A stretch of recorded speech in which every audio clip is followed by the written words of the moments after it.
For today's video, I'll be sharing some quick and easy tips and tricks to help get your floating plants thriving in your planted aquarium.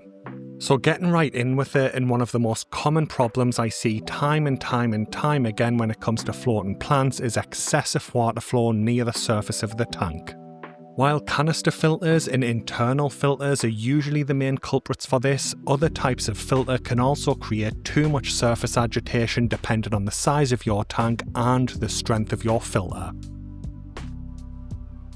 Now, I'm not entirely sure whether the problem stems from the stress of the water flow across the base of the plant or if it's something to do with the nutrients moving too quickly across the plant's roots, but either way it can lead to problems quickly. In my experience, duckweed, salvinia, water lettuce and Amazon frogbit are usually the first ones to show signs of stress with this, and they'll often start turning yellow. Thankfully, if you reduce the flow soon enough, the plants will typically bounce back without any long-term problems. If we look at my 40-gallon tank, you can see that the outflow from my canister filter is angled slightly downward to direct the current away from my floating plants. It's subtle adjustments like these that you can use on internal filters and your own canister filters to help make sure that your floating plants will thrive in your tank. So, if you suspect that high water flow is causing issues in your tank, even small tweaks can be enough to get your floating plants thriving. Another common issue with floating plants is when your filter ends up submerging them, even if it's only briefly. Hanging back filters are usually the most common culprits for this, since their spillway returns water from above, dragging floating plants towards the outflow and then pushing them under the water. Now, I'm a huge fan of hanging back filters and I run them on most of my tanks, so I have come up with a few different tips and tricks that you can use to prevent this from being an issue in your aquarium. In my experience, the simplest solution is to use larger floating plants like I'm doing here with water lettuce to act as a barrier that keeps smaller floating plants like duckweed away from the water flow and prevents them from being pulled under. Another effective option is to use a floating plant ring like I'm using here with my Amazon frogbit.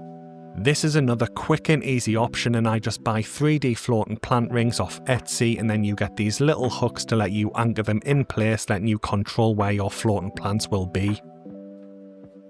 I've seen some people go one step further and use 3D printed floating blocks that you put under your hanging back filter to block all plants from getting into the water flow.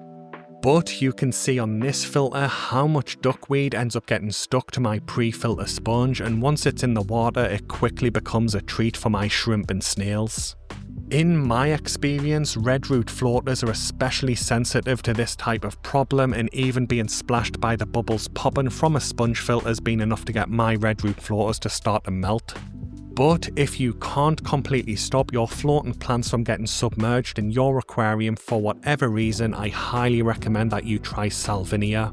In my experience, salvinia could be dunked under the water countless times and it would come back up, and then the tiny little hairs on its leaves wick the water away and the plant doesn't have any long-term issues.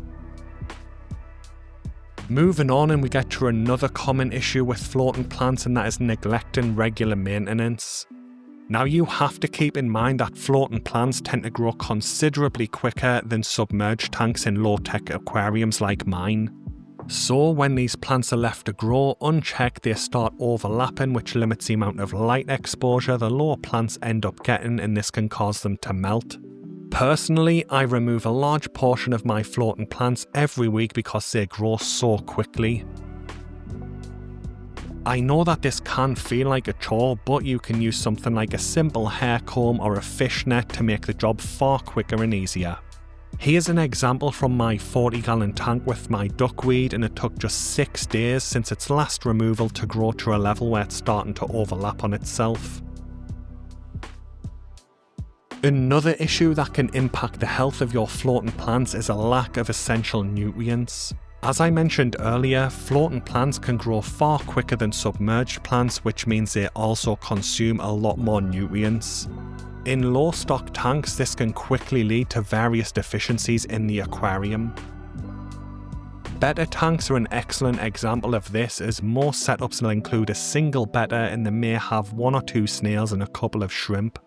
Even though I feed my betta in this tank moderately every day and I feed the shrimp and snails, it's just not enough to keep up with the demand for the plants. That's why for this particular aquarium I've started to dose liquid fertilizers because I'm going for a very specific look. My goal is to create a jungle aquascape where the Amazon frogbit floating plant on the surface uses its roots as vines hanging down. On top of that, there's also Limnophila flora in the back right corner, which is adding that pop of bright green colour, and then on the top of the tank we have various houseplants grown out of the surface.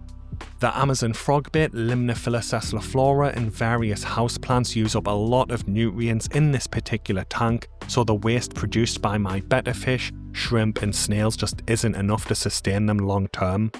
There's various resources online like the duckweed index and some nutrient deficiency infographics for plants that can give you some visual cues on what might be lacking in your aquarium.